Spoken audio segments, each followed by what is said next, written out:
Welcome back. This is Morning Express. Remember, you can be a part of the show by answering our question. This morning, we are asking you, is the government fair in its enforcement of rules guiding public gatherings? Is the government fair in its enforcement of rules guiding public gatherings? On this part of the show, we shall be discussing that as well as those apologies given by the country's executives. And your comments, executives, and your comments are coming in. Right here, we have Njenga Kungu Paul, who says, we, the voters, are to blame for the current political gluttony and leadership. As Weda says, we elected them and that is a reflection of us. As the saying goes, like father, like son, like mother, like daughter. Then we have Korir Lenny saying, confession is good. I support that. A sentiment that came from both our guests this morning. I just remind you who they are. We have Canon Ambrose Weda, who is a lawyer, as well as former Mwingi Central Member of Parliament,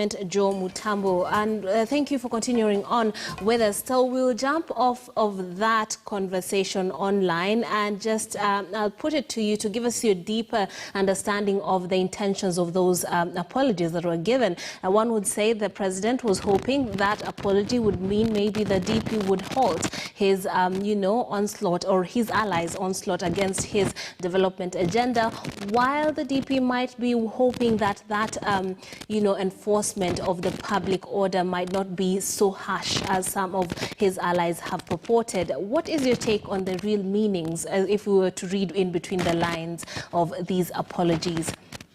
I'll start with you, Mr. Weda.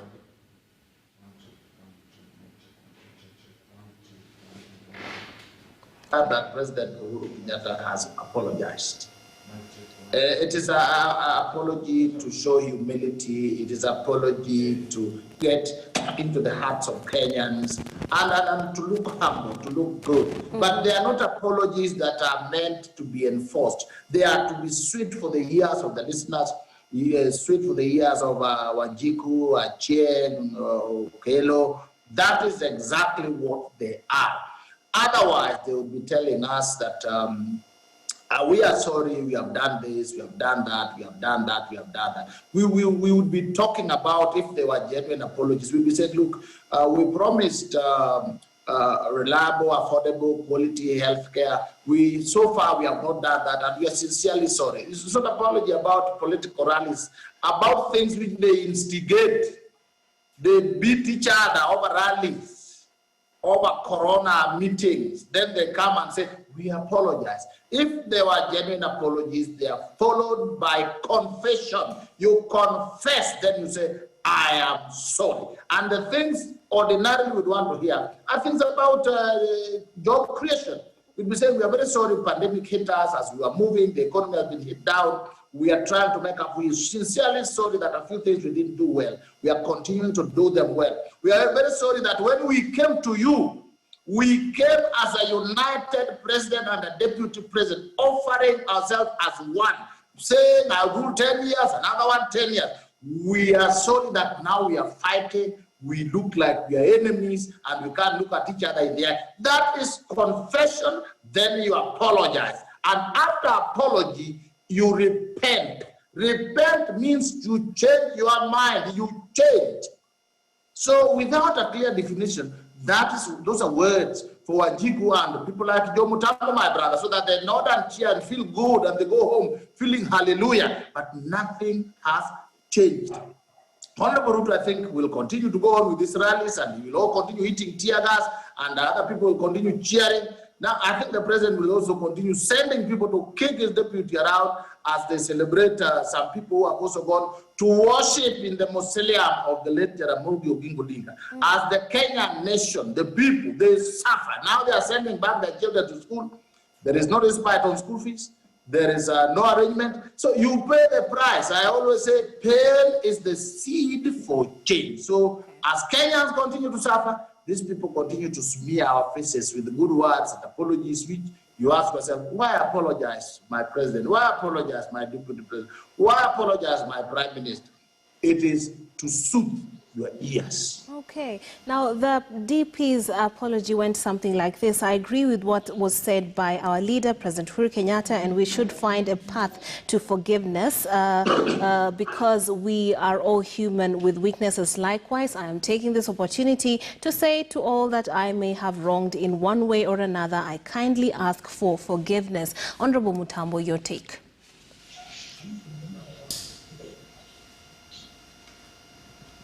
Honorable Mutambo? Well, Trooks, I don't know whether you can hear me because Yes. I can hardly hear you. I can hear you now. I think there's a problem with the sound, but if you do hear me, I think I will just say it as it is. I love and I respect one Uhuru Muigai Kenyatta very much. He's a person I suffered for during last general election. And I am persuaded that he's been doing the right thing all through. I am getting some difficulties in understanding what my president is apologizing for. I still realized that he has done something wrong to Kenyans, or I still realized that he has done something wrong to an individual. I don't think that the president works within an environment where he feels that I have done wrong. He works within the law. So I'm struggling to understand what is this apology is all about. I cannot tell why is he apologizing. Is he apologizing to Kenyans for coronavirus? He's not the one who brought it, for God's sake. Is he apologizing for not administering, for bad administration? I don't understand. So I'm having, some difficulties in understanding where is this apology coming from. Is he apologizing to his deputy president? Is he apologizing to Weda? Is he apologizing to, I don't know. This apology is offered to who? We cannot just generalize apology without knowing what is it all about, or what is it that they have realized they have gone wrong. So it is good to apologize, yes. Do we apologize to God? Maybe we have sinned. And if it is apology to God, then that comes with the confession of what you have done. So I am getting some difficulties as a normal Kenyan to understand what is it this my president is saying that, gentlemen, I apologize. Is he apologizing for coming late in a meeting, or is he apologizing? I don't understand. We need to understand. Yes, we know there is a problem. And according to the government, that whatever they are doing in the right way. If you come up with a proposal to ban meetings or to ban rallies, you know you get that, you retrieve that narrative from a law which is existing. Do you apologize from a law? Because if you say there should be no meetings and the people go to hold meeting against that, those people are going against the law, and you have not seen to send police to go and dispatch those people, because that is the law saying that. If Weda gets a law to come and evict me from my house, he has no apology to make. He's just simply implementing the law. So I believe the government is working implementing the law. So the difficulties I'm getting to understand is what is this apology is all about. They need to come out clear and tell us, you know what? We stood out there and we said, Yago Kumi, Ruto Kumi, and now I've changed my mind and I'm apologizing for that. That one I will understand. But the way it is, I am not understanding what is going on. All right, and on Twitter we are asking you if you think it's fair how the government is enforcing rules of public gatherings. And we have here 2 articles in one of the dailies. Matiang'i, 2 leaders stop the campaigns. On the other side, we have Kiunjuri, who says, who's calling for fairness from the police. So as this goes along, we're having the DP's allies saying they're going to seek redress in as far as how they're being handled by the police, because when they look to the other side of the political divide, they see some leniency. Mr. Weda, what do you think of that? Because you did mention that moving forward, things probably will keep going as they have been. It is like if the late Otino Kajwang was alive, he would say things will get hot. Jikon will be hotter. I do not see the deputy president relenting. Okay. He is preparing, I think he's preparing much earlier. He had predicted that he'll take on the president in August next year, but it seems he's going to take it on early. And the things are going to get hotter, especially when there are two sets of the rules. There are rules applying to people in Bondo, and they are not applying to people in Sugoi.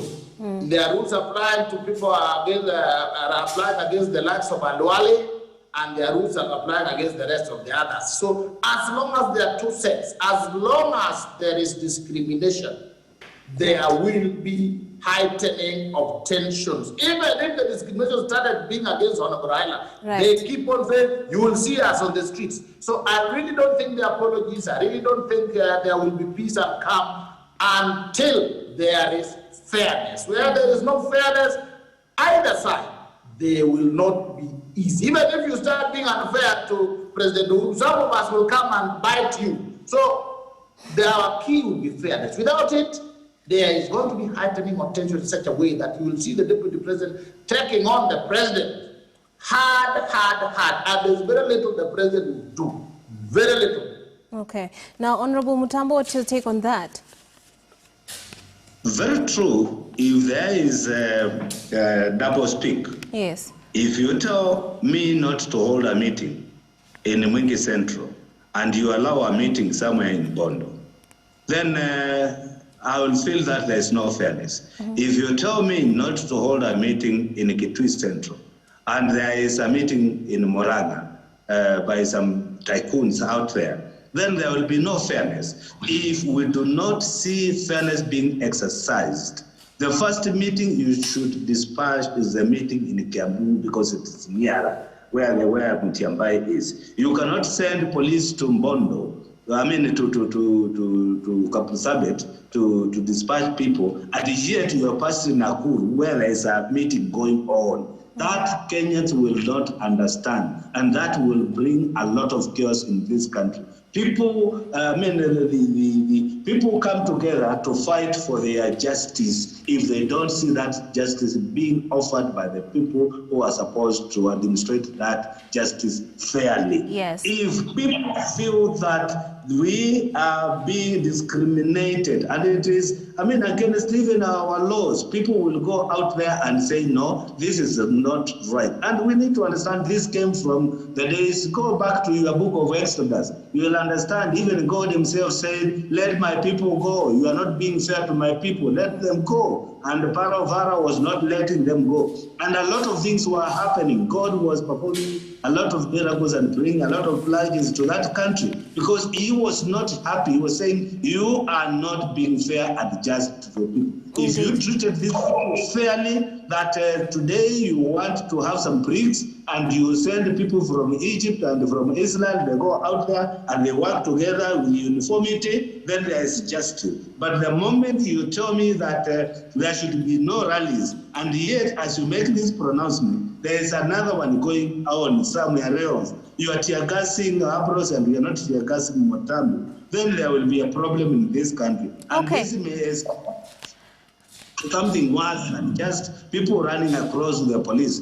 I am persuaded that there's a lot of people who feel there's no justice in this country when it comes in terms of making decisions of who should do what, where, and when. All right. So this is we are debating, and we should look at it from a far distance and say, let us be fair to all. If if Raila is holding a meeting, let us go and dispatch that meeting of Raila so that we show Ruto that it is not about Ruto. It is not about him. It is about the law, which is saying there is no meeting, there are no meeting. No politics, no politics. Okay. But the moment you allow... Honorable Mutambo, let's kindly move on to the biggest story this morning, and that is the reopening of schools. And the papers have covered this extensively. But one of the biggest problems parents probably are going through is the fact that some of the private schools are no longer functional because they couldn't stay in business.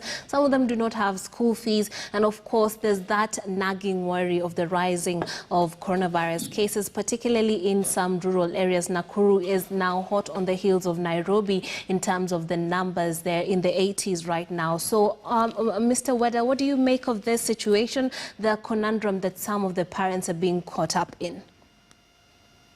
Yeah, I think it is tough, but we have reached to where we have to choose between a rock and a hard place, the devil and the deep blue sea. You are either with the devil, you are sinking, or in the blue sea. You are either hitting your head on the rock or a hard place.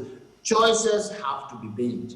And science, I've actually followed the science of the coronavirus very, very keenly. I have a son who is aspiring to be top scientist there. He explains to me all these things. And we come to the realization that up to, let's say, mid-next year, we have to make choices. And looking at the figures, looking at the knowledge, the level of knowledge we have today, I personally support the opening of schools and taking calculated risks. When the schools were closed, in March, there were just few cases, but the information, the knowledge was very little. Yes. Very little. We didn't know whether if you touch the camera, if you touch the wall, if you walk into a room, there will be corona. Now we know so much, we are simply defying. And I think the children will be safe. Sorry for the schools which are closed. In fact, I'll be taking my son to Nakuru, where it is, but we also have faith in God, and we also have science, and we have knowledge. If we obey some of these things, if we follow them, there will be a chance that learning can go on as we wait for our bigger brothers in America and Britain to come up with a vaccine. As we can't just sit waiting, when we are doing nothing, we are just doing rallies, we are just doing museum visits, we are just beating each other with the police. So I think it is time we take in those protocols, we follow them. If things become bad, they are our schools, they are our children, we'll close it again. If things become worse, we close again. But let's have a leap of faith backed by science and wisdom as we move on. Right. It will be well. Okay. Honorable Mutambo, do you think parents deserve some sort of reprieve given the tough economic situations they have been facing even as they were waiting for the schools to be reopened? And remember that some of these parents had paid their school fees to schools that are no longer functioning right now. So do you think the government should have stepped in one way or another to help them, shoulder this burden? I'm again having some difficulties in going through all this school opening thing. One, parents are going through very hard time. Some of them, the economy had collapsed, and those who work, they were even retrenched, or they were just told to go home, there's no more work, and they are expected to pay school fees. I am very sure that most of the schools, and I'm saying this with a lot of experience, even our own children who are going to school through Zoom, if you delay school fees for a day or two, they are disconnected, and the school care less of what is happening within the economy, or what they want is their money. And on the other hand, I may feel them as a businessman, because they also want to pay their teachers, and they pay the teachers from what they collect from the fees they collect from the students or from the parents.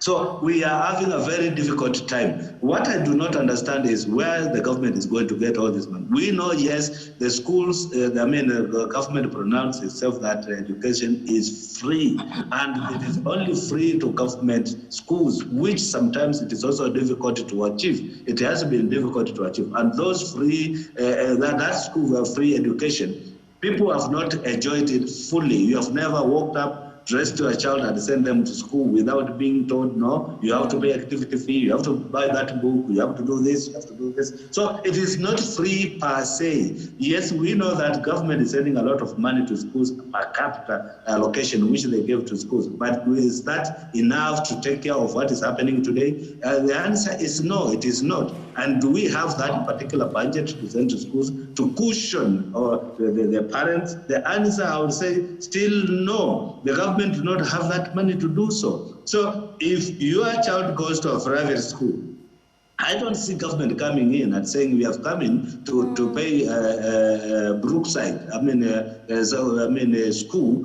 We have cushioned them with this amount of money so you can take the child to school. This will depend on the management of the schools if they want to give parents retrieve of the school fees, so that as children can go back to school and start catching up from where they left. We know that some of them, they had paid school fees, but we are being told whatever you had paid has already been consumed. The time is over, and we had teachers whom we did not lay off. We were paying them, and we are paying them with that money. There is a lot of explanation coming from different schools, and every institution is taking this matter the way they think it is true to them. So there will be a lot of quagmire. I am surprised that today Canon Weda is baptized. Last week he joined me saying, no, we should not open. But today he says that he got some knowledge from somewhere. I would wish him to share with me that knowledge so that I can allow my children to go to school, because I had said I will not, so long as we do not have proper mechanism to see how our children will be safe in schools. And I'm saying this with a lot of knowledge and understanding that there are schools which do not have even running water. They don't have even a single tank to hold rainwater, to harvest the rainwater, which they do not have. And we are sending those students to those schools where there are no facilities, where they have no single protocol procedure which they can follow. And it is not because they don't want to do it, it's because they do not have. The toilets in schools in rural are totally different from the toilet in urban areas. So, and those children, they will have to answer nature, whether we like it or not. They'll have to go to those toilets, and they'll have to answer nature, whether we want to say that it is standard 8 or I don't know, from 4. They'll have to use those same toilet without water to wash their hands when they come out from those toilets. So there is a lot which need to be done before we make that decision. And that's why you see all these Ulabalu, oh, it is tomorrow. Mago has been dancing left, right, center without knowing. And I pity him. I don't know whether he sleeps, because he don't know what to do, because he is confronted with the realities on the ground. Okay. And he knows what will happen. Yes. So we have a problem in the country which need to be addressed with a lot of sobriety. Yeah, and speaking of tricky situations and 2020 and the challenges it brought with it, there is a surge in COVID-19 cases, and of course we had a statement that was given by the Health Chief Administrative Secretary Rashid Aman, who said in the last 2 weeks following relaxation of the measures by the President, the positivity rate remains too high for the ministry's liking. Mr. Weda, what do you make of this? We seem to be caught between a rock and a hard place, as you said, the devil on the deep blue sea. What should we do? Because we are reopening and relaxing the measures. We seem to be more educated, but at the same time, when we do this, we see a spike, which is not very good for the country. So what's your take on this one? Yeah, I think I continue to say that what God wanted us to do is to seek wisdom, knowledge, understanding. Of all you are getting, get understanding. That is in Proverbs 4:7. Get understanding. We now have a body of knowledge. Yes. It is clear that the virus is with us until our big brothers in America, Britain, and Germany come up with a working vaccine. Otherwise, we are waiting. And we also know that there are protocols that if we followed and adhered to, we would eliminate the virus. The only thing is that we have chosen not to. We have refused. We are calling rallies. We are doing all these things against express scientific evidence. Maybe we console ourselves that in America, the chief executive is also behaving that way. But otherwise, it is not the corona that will keep us out of school. It is our disobedience, our refusal to follow the protocol. So what do? We say, let us therefore, because we have refused, let us bite the bullet. That it is a sad situation, it's a sad position, but that is the way that works. Allow me to react to this thing about parents not having school fees, all these things. Please I will look at Kenyans in the face and tell them primary schools, private primary schools are a choice. Okay. They are not mandatory for you. Because I think I want the best for my child, because I think my pocket is full, I take my children to private schools. And in fact, they are more expensive than secondary schools and universities. If you find in your pocket you don't have, if today I woke up and I don't have, I will take my child to the nearest local primary school where chances are available. I will only appeal to the government that the private schools that were closed, let them look at it more as employment opportunities so that they ensure that these schools reopen for the sake of employment opportunity for teachers, market produce, and so on. And this is something needs to be worked out. Yes. But crying that we now don't have fees, I think it's a choice. I would not hesitate 1 minute to remove my child from those schools to a local primary public school or a local cheap private school. Hard times calls for hard measures. Okay. Take hard decisions. Let's not just cry. We are blaming God for nothing.